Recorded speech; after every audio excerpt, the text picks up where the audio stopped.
My name is Lon Safko, co-author of the John Wiley & Sons, the Social Media Bible, the largest book ever written on the subject of social media.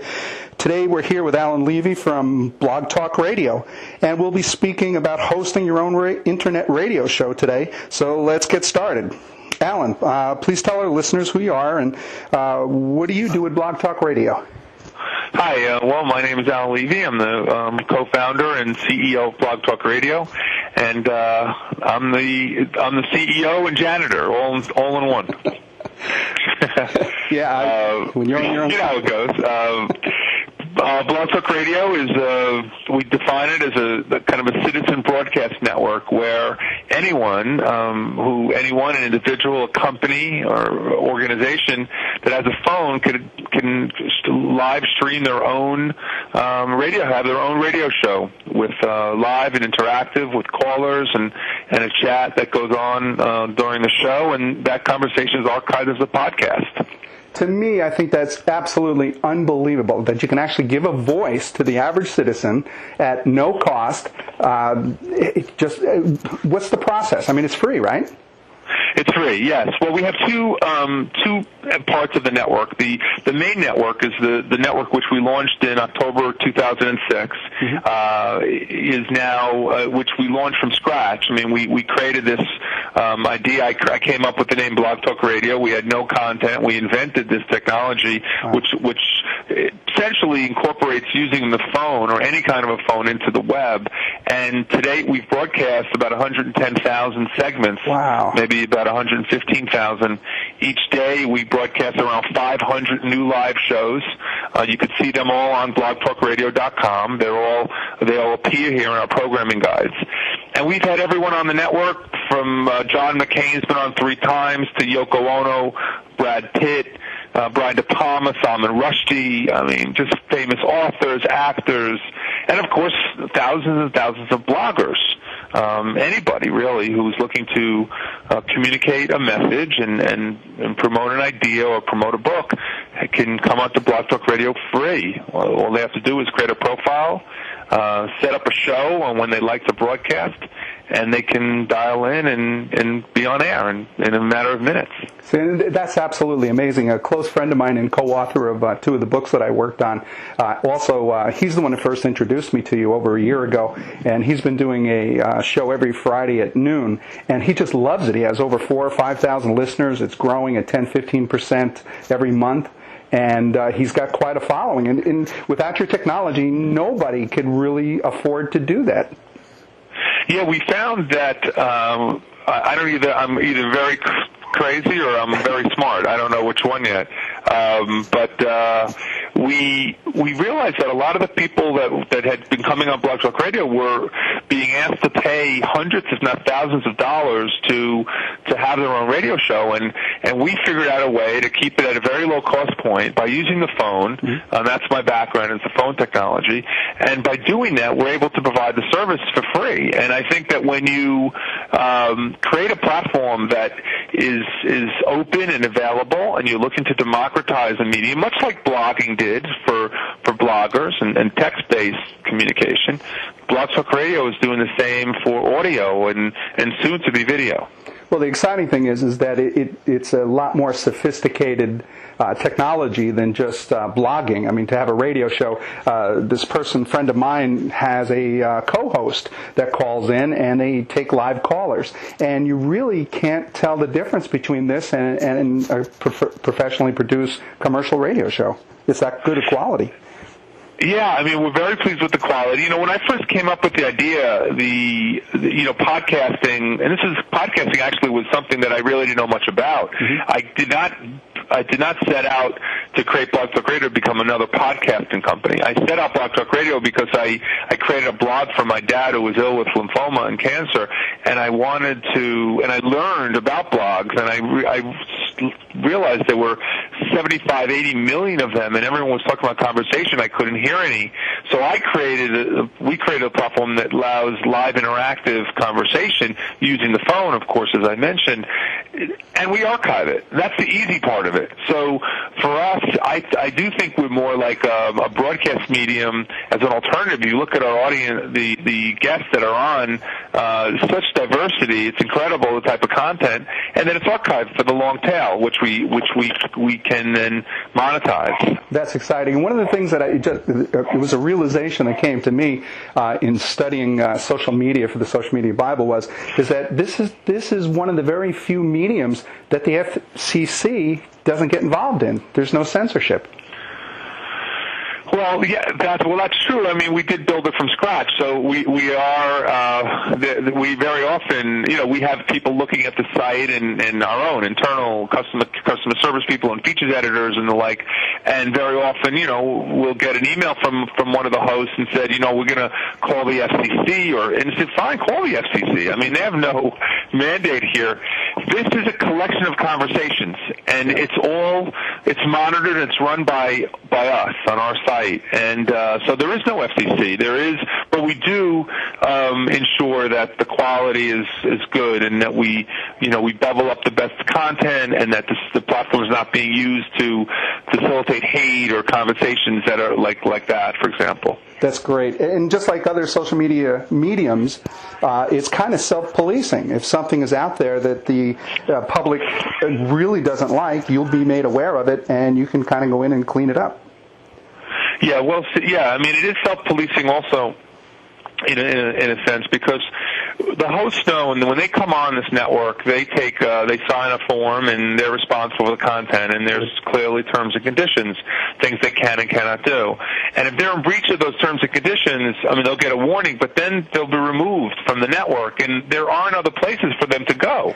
Yeah, that's a great thing. So, they're not going to go to PodTech, or they're not going to go to a podcasting platform, because they don't even know how to create a podcast. And we take care of everything from the broadcast, the live interaction, all the way through iTunes and the RSS feed. So totally it is self-policing, and it's very exciting to see it grow and evolve. And many times the listeners become hosts, as they're getting involved, and they say, "Hey, why not? I could do one of these things." Absolutely. Who's your typical user of Blog Talk Radio? Is there a profile?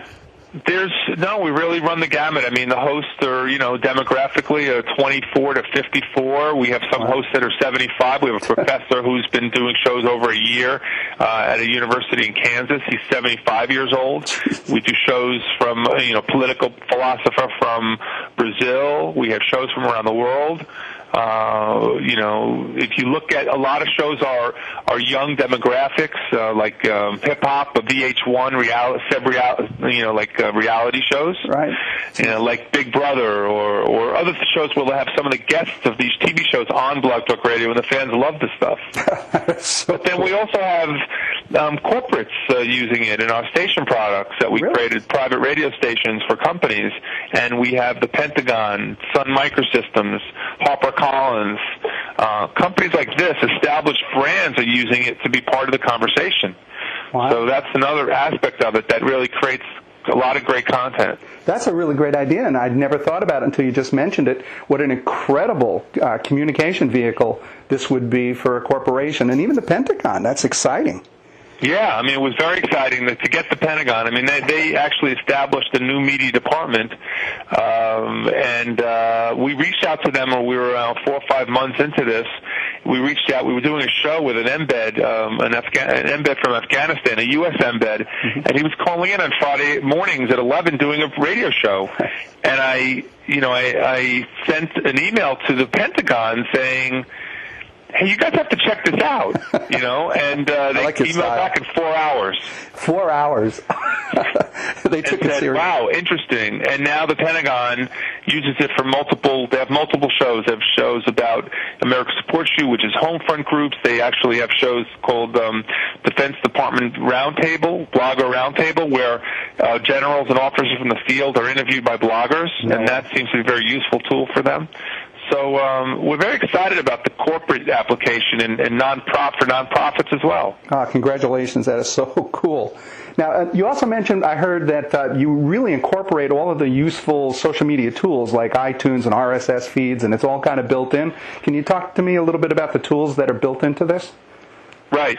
So there's a lot of tools that we offer. In addition to being able to create the content, we provide a distribution platform for our hosts. So which includes some HTML code. It's a Flash player that you can embed on your MySpace page or your Facebook page or your blog.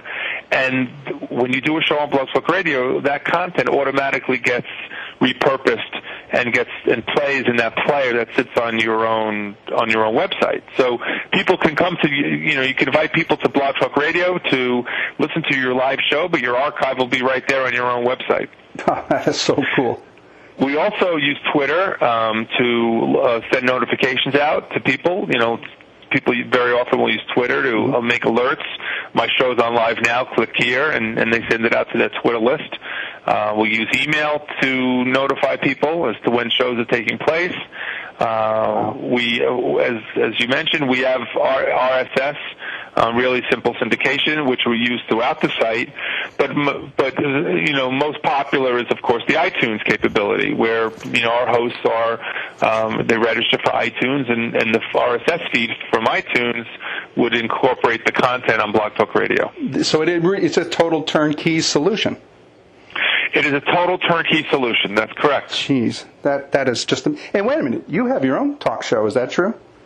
I do. I am a talk radio. I was the first talk radio host on Blog Talk Radio, of course, and my show is at blogtalkradio.com/Alan Levy. And I interview a lot of new hosts that come on the network. I've interviewed some famous authors, presidential candidates. It's very exciting. It's one of the aspects that I love most about what I do. I don't get to do it enough, but I'm planning on doing a lot more of that in the fall. Totally cool. Lastly, is there anything else that you'd like to share with our listeners about Blog Talk Radio, or that you think might be helpful if they wanted to get started using your service? Well, I think, again, if you're looking to listen to content and you're looking for a different type of experience, and come to blogtalkradio.com. You can register, sign up, be part of the community. Lots of people make friends on Blog Talk Radio. There's a lot of interaction with other people on Blog Talk Radio, like-minded, where you can see who's listening to shows that you like to listen to. And, of course, if you want to host a show, you're welcome to do that. If you're a company that's looking to be part of the conversation and get certain messages out and also leverage our audience, we also provide that capability on Blog Talk Radio. So I think that's it. I appreciate the opportunity. I think we're a unique platform. We may not be the most famous, but I like where we're positioned. I think there's a lot of very exciting things to look forward to. Alan, this is really great. Can you tell our listeners once again where they can go, what the websites are for more information about you and Blog Talk Radio? You can go to blogtalkradio.com to check out the site, and of course, my shows at blogtalkradio.com/Alan Levy, and just come on in, and as we say, join the conversation. That's great. I really appreciate sharing these insights with you. Alan Levy, thank you for sharing those insights. Please go visit Blog Talk Radio. Take a listen to some of the shows. They are really great. And again, thank you for being here today, sharing those valuable insights. And this has been Lon Safko, the co-author of the Social Media Bible, published by John Wiley & Sons. Be sure to check out the other valuable social media tactics, tools, and strategies that can be found in the Social Media Bible book, and our website at www.thesocialmediabible.com. More information about me, Lon Safko, or to learn how I can speak at your company or your next event, please visit my website at www.lonsafko.com. And again, Alan, thank you, and thank you everyone for being here today with us. Thank you. Our pleasure. Thank you. Bye-bye. Bye.